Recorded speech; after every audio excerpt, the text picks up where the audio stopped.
walong pam walong pampalusaw ng kidney stones na dapat mong inumin.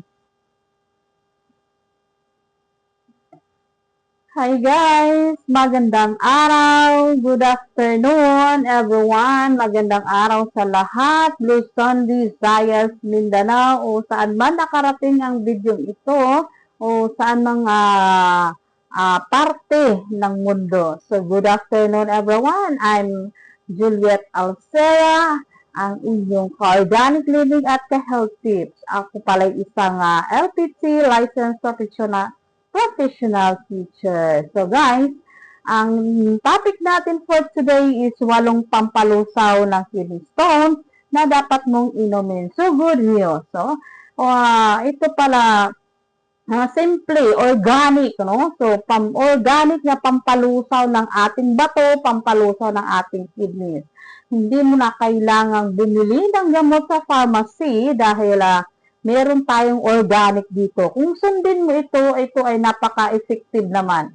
Yung husband ko, ito yung lagi niyang ginagawa. Lalo na favorite niya talaga ang mga nabanggit dito sa video na ito. So guys, huwag na tayong magpatumpik-tumpik. Let's go!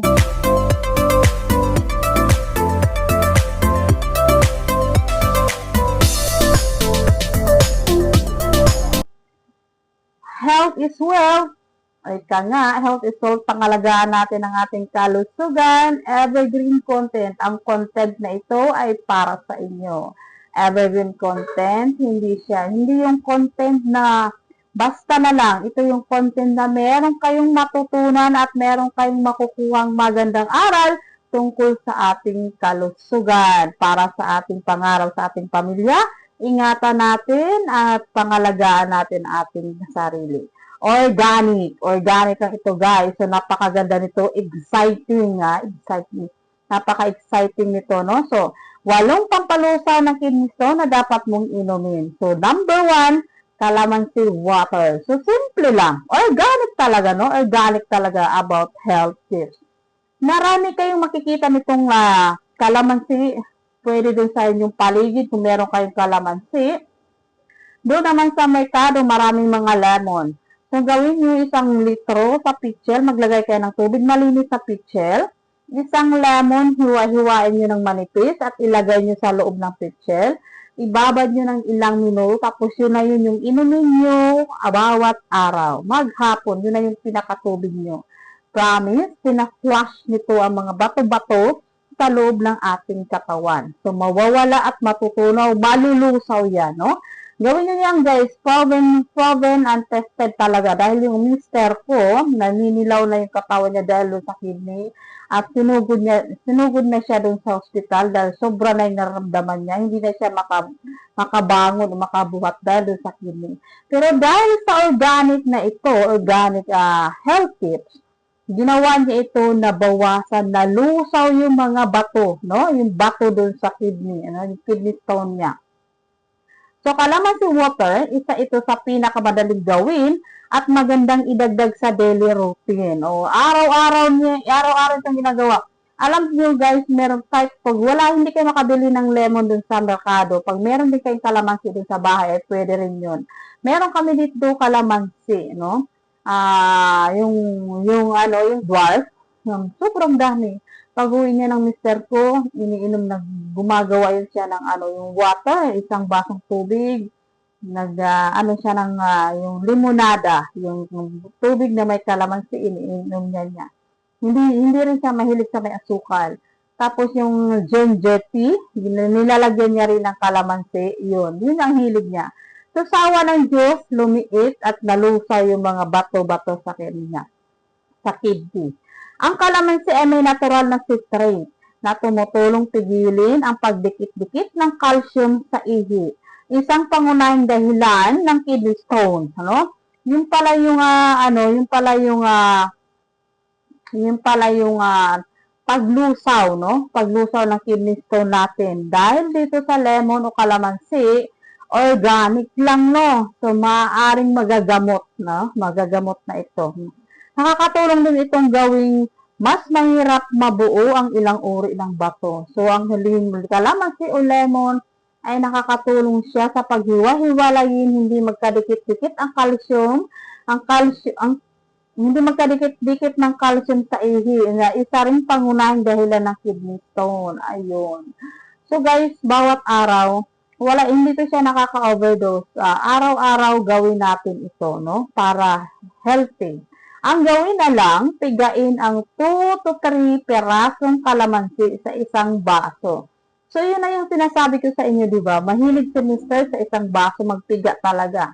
Dahil ang ginagawa niya, dalawa o 4 na peraso ng kalamansi. Pinipiga niya sa warm water. Yun yung iniinom niya. No? Yun. So, sa awa ng Diyos, yun nga, totoo talaga guys. No? Totoo yun. Kasi nakita ko talaga sa mister ko. No? Pigain ang 2 to 3 perasong kalamansi sa isang basong tubig. Isa o 2 beses sa isang araw. Huwag lagyan ng sobrang asukal. Pwede rin pala maglagay ng asukal pero huwag matamis. Sakto lang. Hindi siya maasim, hindi siya matamis, no? So, yun. Pangalawa, tips number 2, para malusaw ang ating kidney, plain water. Ito pa rin ang pinaka-importanting gamot laban sa kidney stone. So, tubig pa rin. Tubig ng tubig, tubig, tubig. Kapag sapat ang iniinom mong tubig, mas natutunaw ang mga mineral sa ihi at mas maliit na tsansang mabuo ang bato. Totoo naman talaga guys, water therapy. Kapag lagi kang umiinom ng tubig, 8 to 10 glasses every day, walang UTI o bato-bato na mamumuo sa ating katawan kapag mahilig tayo sa tubig. So yun. Nakakatulong din itong mailabas ang maliliit na stone bago pa lumaki. Kasi nga laging pag malakas ka uminom ng tubig, lagi ka uminom ng tubig, panay ihi ng ihi kasi flash nito yung mga dumi doon sa ating katawan, yung mga bato-bato doon sa ating katawan, doon sa ating kidneys. Kaya hindi yan basta-basta mabubuo. Meron akong i-share sa inyo. May bisita pala kami nung nakaraang linggo. Isa siyang senior. So, alam niyo guys, bilib talaga ako. Malakas naman siya kumain. Pero yung pag-inom talaga ng tubig, grabe, priority na. Number 1 talaga sa kanya yung pag-inom niya ng tubig. Kahit pagmumug niya, yung mineral water, kasi nasilan siya. Yung mineral water, siguro sa isang araw ang nauubos niya na tubig, yung mineral water na 20 peraso. 20 niya. Isang araw lang yun guys. 20 ka bote. Kasi hindi siya mahilig mag-coffee nung bata pa daw siya mahilig siya mag-coffee pero nung na-discover niya dahil na meron palang makukuhang sakit ito, iniwasan niya. Tubig ng tubig talaga siya, tubig. Pero yun nga lang panay ihi kasi nga iniihi nito ang dumi doon sa ating katawan, lalo na sa kidney, no? So yun. Ang gawin na lang, uminom ng sapat na tubig para maputla o light yellow ang kulay ng ihi. Para sa karamihan ng healthy adults, nasa 2 to 3 litro ng fluid sa isang araw ang magandang target, maliban kung may ipinayo ang doktor na limitahan ang tubig. So, kung wala namang ipinayo ang doktor na limitahan ang tubig, so mas maaring 2 litro o 3 litro ang maubusin natin na tubig bawat araw para magamot ang kidney, matunaw ang ating bato sa ating kidney o UTI. So, number 3, fresh buko juice. So, fresh buko juice ay isa rin pala ito sa nagpapalusaw ng bato sa kidney. No? Ang natural na buko juice ay may potassium at iba pang minerals na maaaring makatulong sa kalusugan ng kidneys. May ilang pag-aaral na nagpapakitang maaari nitong mapataas ang citrate sa ihi, pero kailangan pa na mas maraming research na sa tao. Yes guys, kaya pala yung bisita namin, meron kasi siyang nurse na nag-alaga sa kanya. So, ang alam ko kasi, high blood din siya. So, ang buko juice kasi, nagpapa-low blood din, no? Na napapaan din ang cholesterol. Yun nga lang, malakas sa potassium. Yung bisita ko is mataas yung potassium. Kaya, itinigil ang pag-inom. So, yun, itinigil ang pag-inom. So, dahil na rin din sa nakadepende pa rin yan sa tao, no? Nakadepende pa rin yan sa tao, ang pag-research sila kung paano malusaw, no? Huwag tayo yung gamot na binibili natin para hindi masira yung ating kidney, no? Para mas lalong nasisira kapag lagi tayong umiinom ng gamot na nabibili sa pharmacy. So, mas mainam kung organic lang talaga. So, ang gawin na lang, isang baso ng fresh buko juice, paminsan-minsan. Okay lang pala uminom yung mataas ang potassium, pero paminsan-minsan lang pag-inom ng buko juice. Isang baso paminsan-minsan, piliin ang natural at walang dagdag na asukal. Natural lang talaga. Dito sa amin guys sa probinsya, hindi talaga kami ng mister ko. Hindi talaga kapag umiinom kami ng buko o juice, hindi talaga kami gumagamit ng asukal. Organic lang talaga, organic. Kasi ngayon naniniwala kami sa kasabihan kapag organic merong magandang benepisyo nakukuha ang ating katawan, no? So yun. Number 4, tips number 4, salabat. Ang salabat ay kilala sa anti-inflammatory properties nito. Bagamat wala pang matibay na ebidensya na kaya nitong tunawin ang kidney stone, maaari itong makatulong sa pangkalahatang kidney health bilang bahagi ng healthy diet. Oo naman. Wala pang ebidensya na maaaring nakalusaw ng kidney stone, pero nakakatulong ito siya sa ating healthy diet, no? Lalo yung pag sumasakit yung tiyan natin, lalo sa mga tao, sa babae na merong dalaw, nakakatulong ito. Nakakatulong din ito doon sa meron sa kidney stone. Wala pang ebidensya, pero nakakatulong ito sa healthy diet ng kidney, no? Nakakatulong sa pangkalahatang kidney health diet. Makatulong ito sa pangkalahatang kidney health bilang bahagi ng healthy diet, di ba? Ang gawin na lang, isang tasa ng plain na salabat, lalo na kung gusto mo ng mainit na inumin. Plain lang talaga, no? Yun. So, yun yung tips number 4. Dito naman tayo sa tips number 5, malunggay na sabaw. Ayan, isang paborito ko. Alam niyo ba ng malunggay ay binabansagang miracle vegetable, no? Alam niyo guys, maniwala kayo sa hindi, itong malunggay na ito ang sumalba sa akin. Sinalba ang aking kalusugan. Year 2013 ba yun? 13, grabe talagang pinagdaanan ko. Dinala ako noon sa Manila dahil sa na emergency ako. Pero dahil sa malunggay, nasalba ang aking buhay. Nung panahon na talaga yun, ang pinaka breakfast ko, malunggay tea. Tapos yung dahon, kinakain. Walang halong asin, walang halong kung ano-ano pa man. Yun. Araw-araw yan, twice a day, hindi kayo sa umaga, tanghali, gabi. Kasi marami akong malunggay noon. Yun din, ginagawa namin yan.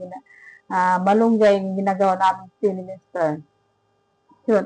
Ang malunggay ay may antioxidants at magnesium na mahalaga sa katawan. Ayun, napakasustansya talaga. Ang malunggay kasi ay anti-cancer, and then miracle vegetable. Marami siyang gagamot na mga karamdaman sa ating kalusugan. Hindi ito direktang panglusaw ng kidney stone, pero magandang idagdag sa balanced diet. Oo naman. Hindi siya nakakatunaw sa kidney stone, pero maaari siyang idagdag sa balanced diet, no? Balanced diet para sa overall kidney health. Yes.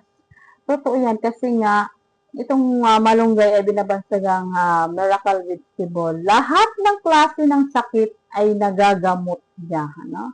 Yan, proven na yan guys dahil ako nasubukan ko talaga mismo, no? Hindi ko na lang sabihin sa inyo kung anong klaseng sakit na meron ako, no? Talaga, proven na talaga yan. So yun. Ang gawin na lang, regular na isamang malunggay sa sabaw o ulam. Ay, ako hindi ko talaga sinasama sa ulam. Gusto ko yung pure talaga. lagay na ako ng isang tasang tubig o 2 tasang tubig, tapos hugasan ko malunggay, pakuluan ko dyan na ilang minuto, tapos inumin ko ang tea, tapos yung mga dahon niya, kinakain ko talaga. Sarap. Walang asin ni konti. Kahit talaga kung gusto mong gumaling, gawin mo, no? Wag magpatumpik-tumpik. So, yun. So, yun. Tips number, yun yung tips number 5, malunggay. So, tips number 6, pomegranate juice. Pomegranate juice, yung papula yung juice nito. May ilang maliliit na pag-aaral na nagsasabing maaring makatulong ang pomegranate dahil sa mataas itong ay antioxidant. Pero sa ngayon, hindi pa sapat ang ebidensya para sabihin epektibo ito bilang paggamot sa kidney stone. O, di ba? So, wala namang mawawala. Wala namang mawawala sa atin kung itatry natin ito. Malay natin, ang iba nating karamdaman sa ating kalusugan ay magamot nito. Pero para nakakatulong din ito sila sa pag-balance ng healthy diet sa kidney. So, yun. Gawin na lang, kung iinom, piliin ang unsweetened at huwag susobra.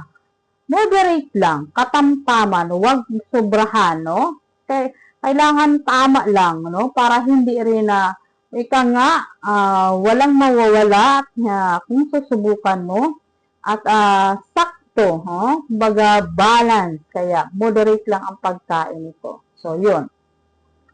So, yun lang guys, ang tungkol sa ating kalusugan, ang paglusaw ng ating kidney, mga pagkain nakakalusaw sa ating kidney. So, sana may natutunan kayo sa video ito at nag-enjoy.